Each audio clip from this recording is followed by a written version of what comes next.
Welcome to NTD News. I'm Paul Graney. Here are today's top stories. A wildfire has ignited close to the Ronald Reagan Presidential Library outside Los Angeles. This as the area is already struggling with an extreme red flag warning fire. The Federal Reserve cuts interest rates for the third time this year. We look at why and how the economy is doing overall. John Sullivan fielded questions from senators at his confirmation hearing to become the U.S. ambassador to Russia. Sullivan currently serves as the Deputy Secretary of State. Congressman Devin Nunes says personnel within the U.S. intelligence community leaked information about calls between President Trump and foreign leaders. And Chile withdraws as host of the Apec trade summit in November as protests continue to affect the nation. President Trump and China's Xi Jinping were planning to meet there.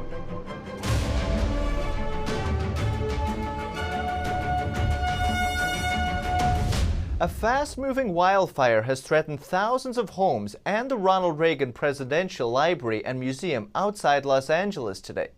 The fire that broke out in Ventura's Simi Valley has quickly grown to 1,300 acres. A long wall of orange flames and thick gray smoke could be seen just down the slope from the hilltop Reagan Library, which houses many of the former president's records, including the Air Force One jet he used for official travel. At least 2 helicopters dropped water on the flames. Fire officials ordered residents to evacuate the area around the library, which includes a number of sprawling ranch properties. Firefighters carrying payloads of flame retardant swarmed the area as flames closed in on the library campus. Authorities worried that the high winds could spread flaming embers around the region and could make it harder for aircraft to drop water accurately on fires. And in Northern California, power outages and fires are ongoing.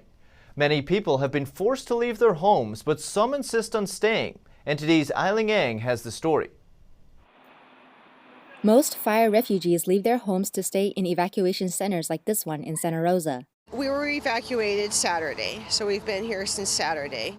But there are also some who stayed behind. This area is actually north of Santa Rosa, and it is under mandatory evacuation. But there are some residents here who still choose not to leave. A man was watering his lawn as we passed by.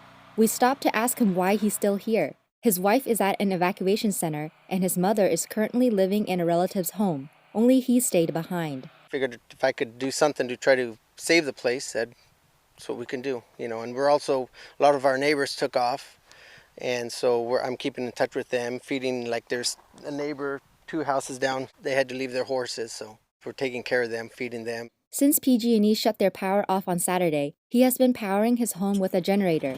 He's a self-employed concrete construction worker and says he's fortunate to have a lot of equipment. I got a trailer that's full of water, and so I have pressure, so I could, if I really had to a point, I could fight the fire as much as I could, but of course I'm not going to try and endanger my life. But due to the nearby fire, many roads are blocked off, and people cannot freely go in and out, so his business is closed for now. If I go out, they won't let me back in, pretty much. A sign drew us to another home. Looks like the owner is also in. They get pats on the back all the time, but this is actual personal experience. They came in there with those trucks and got the fire out here. I don't know how it's doing everywhere else, but it can't be good, but they're doing their best. I really, truly believe that. He has lived here for 33 years and doesn't plan on leaving unless the fire is right in front of his home. I didn't have anywhere else to go. I don't want to go to the shelter. I stay here. I needed to protect my animals and my place. This is all I got. He says legally, authorities can't make him leave, but says people should still listen to the evacuation notice. If it comes to that, I will leave, but it hasn't come more than maybe, a quarter mile away or something. They've been battling it out, maybe half mile. As of 3 p.m., the Kincade fire has burned nearly 77,000 acres and is 30% contained. Eileen Ng, NTD News, Santa Rosa, California. The Pentagon tonight released video footage of the raid that led to the death of the Islamic State's leader. Marine Corps General Kenneth McKenzie Jr. gave a play-by-play of the Special Operations Forces raid on an ISIS compound in northern Syria last Saturday. After U.S. troops closed in and demanded a surrender, Abu Bakr al-Baghdadi killed himself with a suicide vest inside a dead-end tunnel. Overall, U.S. forces killed 6 ISIS members in the raid. Mackenzie said Baghdadi's explosive vest also killed 2 children he had brought with him. Baghdadi's death is a milestone in the global fight against ISIS. He was later buried at sea after a DNA test confirmed his identity. The Federal Reserve today cut interest rates for the 3rd time this year. The Fed is looking to boost the U.S. economy and prevent it slipping into a recession as it weathers a global trade war. We believe that monetary policy is in a good place. The Fed lowered rates by 0.25 percentage point to a target range of between 1.5 and 1.75%.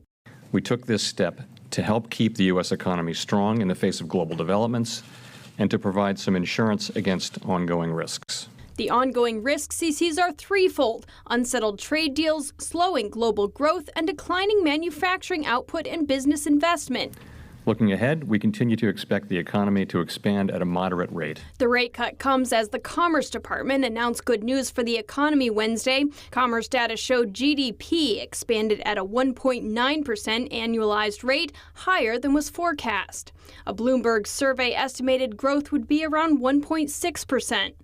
The gain mainly reflected strength in consumer spending, which exceeded expectations. U.S. stocks opened modestly higher on Wednesday. Investors were digesting another set of earnings reports as the news of the Fed rate broke. This is the 11th year the U.S. economy has reported positive growth. Holly Kellum, NTD News. U.S. stocks advanced on Wednesday with the S&P 500 closing at a record high for the 2nd time in 3 sessions. Hopes of a rate cut and recent optimism around the trade talks had helped lift the benchmark S&P 500 to record intraday highs for 3 straight sessions.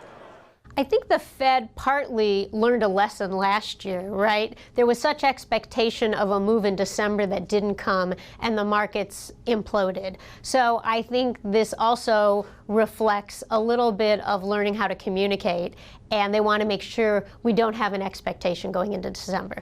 The Dow Jones Industrial Average rose 115 points, the S&P 500 gained nearly 10 points, and the Nasdaq Composite added 27 points. U.S. Deputy Secretary of State John Sullivan had his Senate confirmation hearing today. He faced questions about election interference and the ouster of the U.S. ambassador to Ukraine.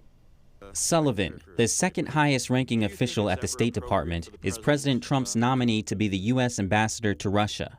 But he is now under scrutiny for being the official who told Ambassador Marie Yovanovitch she was being recalled early from her Ukraine post. Her ouster is now central to the ongoing Democrat-led impeachment inquiry. Sullivan said at his confirmation hearing Wednesday he was told only that Trump had lost confidence in her. He stated he believes that she served the U.S. well.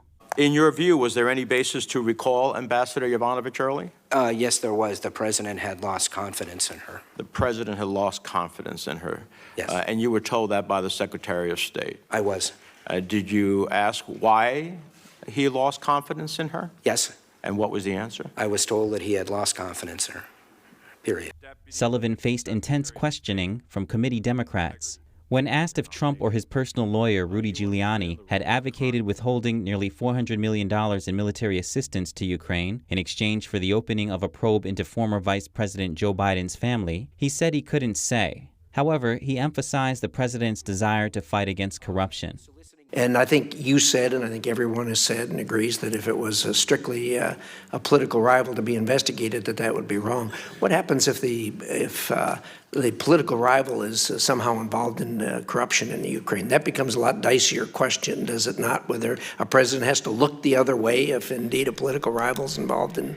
Trump denies wrongdoing. He and his supporters dismissed the impeachment probe as a Democratic effort to overturn his 2016 election victory. The top Republican on the House Intelligence Committee, Devin Nunes, says that leaked details of calls between President Trump and the leaders of Mexico and Australia in 2017 were the product of intelligence gathering. In an exclusive interview, Nunes told the Apec Times that he was prompted to investigate after sources confirmed to the House Intelligence Committee that the leaks were based on intelligence products. He said it was clear in January that unmasking was occurring, starting with a Michael Flynn transcript that was distributed. And then you slowly had the ambassador, the Australian Prime Minister, you had the Mexican president, plus stories that we were seeing out in the mainstream news media. It was clear that somehow people were getting information from intelligence, what appeared to be intelligence products. A Senate investigation determined that during Trump's first 126 days in office, leaks flowed at a rate of 1 per day. Many of them were meant to damage or ridicule Trump or his associates, roughly half of which went to the New York Times and the Washington Post. Nunes also confirmed that the FBI investigators failed to brief the Congressional Gang of 8 about the probe of the Trump campaign. The revelation that the intelligence community was spying on a sitting president is the latest development in the scandal surrounding the spying on Trump's campaign. It comes amid a House-led impeachment inquiry into Trump. The Trump administration issued a rule last year that allows states to ignore parts of Obamacare. Today, the Senate defeated a Democrat-led push to overturn that rule. The rule expands waivers to Obamacare. To get the waivers, states have to show that they can ensure access to equally affordable and comprehensive health insurance, show that the same number of people will be covered, and that the waivers won't increase costs for the federal government. The Senate only needed a simple majority to pass the resolution, but it failed 43 to 52, with only one Republican, Susan Collins of Maine, backing it. Chile won't host the Apec Trade Summit in November, nor the COP25 Climate Summit in December. Its president made the announcement today, citing several weeks of violent protests. The APEC summit was scheduled for November 16th and 17th and would have brought together 20 world leaders, including President Trump and Chinese leader Xi Jinping. Riots, arson, and protests over inequality this month have left at least 18 dead, 7,000 arrested, and Chilean businesses hit with losses of around $1.4 billion. The capital city's metro public transport suffered nearly $400 million in damages. President Sebastián Piñera's popularity is at an all-time low. Chileans are calling for new protests, and the United Nations is sending a team to investigate allegations of human rights abuses. As president for all Chileans, I have to always put the problems and interests of the Chileans, their necessities, and their hopes first. A White House official told Reuters that the cancellation of the trade summit caught the U.S. by surprise. Up next, a Pentagon official says the U.S. needs controls to prevent Chinese students from stealing IP and technology. This amid concerns China's military is disguising itself as scientists. It is disguising its scientists as students. More on that after the break.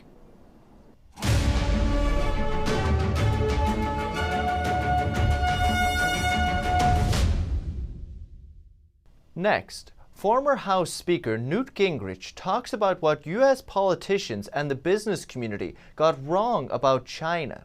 Speaking at the University of Southern California to promote his new book, Trump vs. China, Facing America's Greatest Threat, former House Speaker Newt Gingrich said the Chinese regime didn't partially open up its economy in order to embrace democracy, but so it could compete in economic might, and the West would then have to put up with its dictatorship. The Chinese Communist Party is today a Leninist totalitarian system. He said there are stark examples like the persecution of Uyghurs in Xinjiang. He said he once asked a senior Chinese official for comment. And with a totally straight face, he said to me, "You shouldn't think of them as concentration camps. Think of them as boarding schools." Now, these are boarding schools with machine guns. He said, "We're trying to educate the Uyghurs to be good Chinese. So we're doing them a favor." And there's the repression of all spiritual beliefs, including the peaceful meditation practice Falun Gong. But Falun Gong was a mortal threat to the system because the number one characteristic of Falun Gong is it teaches honesty. And if you're in a totalitarian state, what matters is what the state tells you, not what honesty tells you. Gingrich said that America is not falling behind in terms of infrastructure, education, and more. All have to be fixed in order for it to face the threats coming from China. A lot of challenges. I hope what the book will do is start a serious conversation, first, about the nature of China, and second, about what we have to do, both because of China, but also because of ourselves, because we want to be a better country than we are right now. The students organizer of the speech echoed his point. We're not thinking about greater threats. Again, people are too caught up with the orange man in the White House. So it's important for people to understand what's going on a global level, because America really is a global force for good, and we need to realize when people are threatening that with influence that has done nothing but victimize their people for 70 years now. A Pentagon official says the U.S. needs stricter controls on Chinese students coming to the U.S. to study. This is to prevent the Chinese Communist Party from stealing intellectual property and technology. On Tuesday, a Pentagon official talked about the threat of Chinese technology theft. An Australian think tank report says China's People's Liberation Army, or PLA, sponsored more than 2,500 military scientists to attend universities overseas in the last decade. The scientists were sent to technologically advanced countries like the US, Australia, Canada, and the UK. The Chinese scientists would disguise their military connections. This collaboration allowed the transfer of knowledge and technology to the PLA. This is part of China's comprehensive, systematic plan to vacuum technology from around the world. 3 weeks ago, President Trump pushed back on rumors that the U.S. might make it harder for Chinese students to attend American schools. Get in based on merit. We have incredible talent coming in from China. They occupy a big space in our universities, and we want to keep it that way. Okay? Michael Brown suggested closer scrutiny of Chinese students' backgrounds. So we can't just have the barn door open and let there be no consequences. So we, unfortunately, have to be more mindful of vetting some of the students and then putting in some basic protections. On Tuesday, U.S. Senator Josh Hawley introduced legislation to address national security threats via U.S. academic institutions. Congressman Mark Walker introduced the House companion. Their main concern is the Chinese Communist Party using Chinese students as agents to steal U.S. technology. Reporting by Kitty Wong, NTD News. Up next, a fruit carver shares his thoughts on learning to carve avocados. More on what made this third-generation fisherman become a world champion of fruit designs. More on that after the break.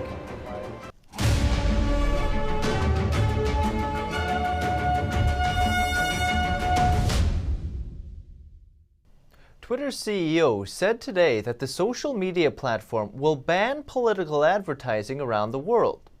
CEO Jack Dorsey wrote that the power of internet advertising brings significant risks to politics because it could be used to influence votes. He argues that reach should be earned instead of bought. The company is also stopping issue-based ads which could be used to circumvent the political ad ban.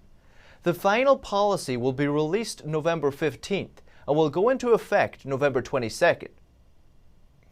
Now we turn to the life of a carver who won the world over with his avocado art. NTD's Sherwin Rong has the story.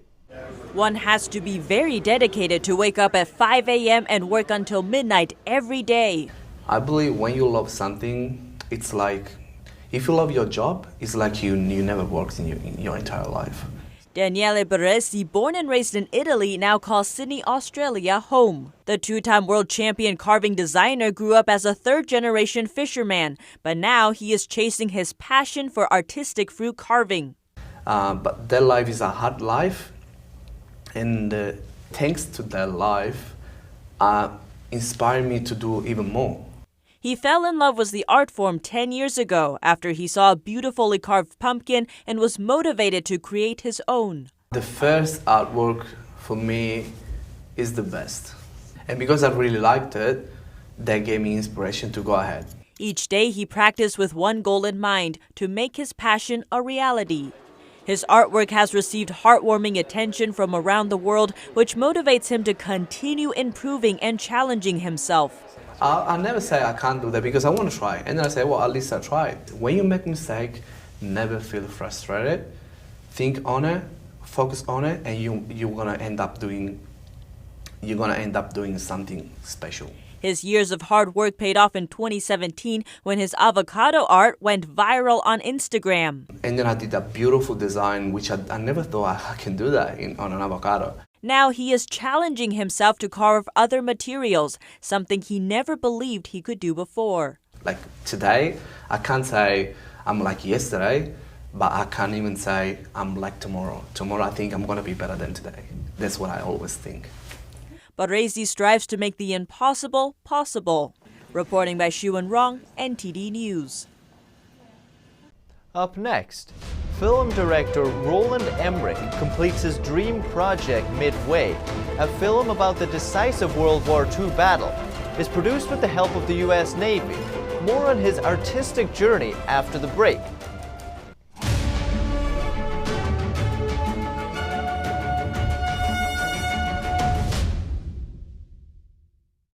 German film director Roland Emmerich's dream project Midway is finally set to be released in November. Emmerich has been thinking about the film for 20 years, hoping to one day finish it as he worked on other films. Known for big-budget disaster movies filled with special effects like Independence Day and Godzilla, Emmerich long wanted to recount the battle in the Pacific during which U.S. forces defeated an attacking Japanese fleet. The war film focuses on real-life events from the Battle of Midway in World War II. It was a clash by air and sea, which pivoted the Allied forces towards victory. The battle took place in June 1942, 6 months after Japan's attack on Pearl Harbor and 1 month before the Battle of the Coral Sea. The film focuses on real-life U.S. Navy bomber pilot Richard Dick Best, played by British actor Ed Skrein. Emmerich said he worked with the U.S. Navy to make the movie about having to convince some officials about the production. I had to talk to the admiral who was running Pearl Harbor. And he was like very dismissive. He said, this is one of these Hollywood movies who like kind of has a cheesy love story and uses our battle or our soldiers to tell it. And I said, well, not really. And I said, my movie is about Dick Best. And it was like kind of nearly the sun coming in, the choirs were playing. And from that moment, he was like so supportive. He said, you get everything what you want. And he ended up even being an extra. A special screening of Midway was held in Hawaii for U.S. Navy members at the base. The movie also stars Woody Harrelson, Dennis Quaid, Luke Evans, Aaron Eckhart, and Nick Jonas. And that's all for today's NTD News. Thanks for tuning in. I'm Paul Graney.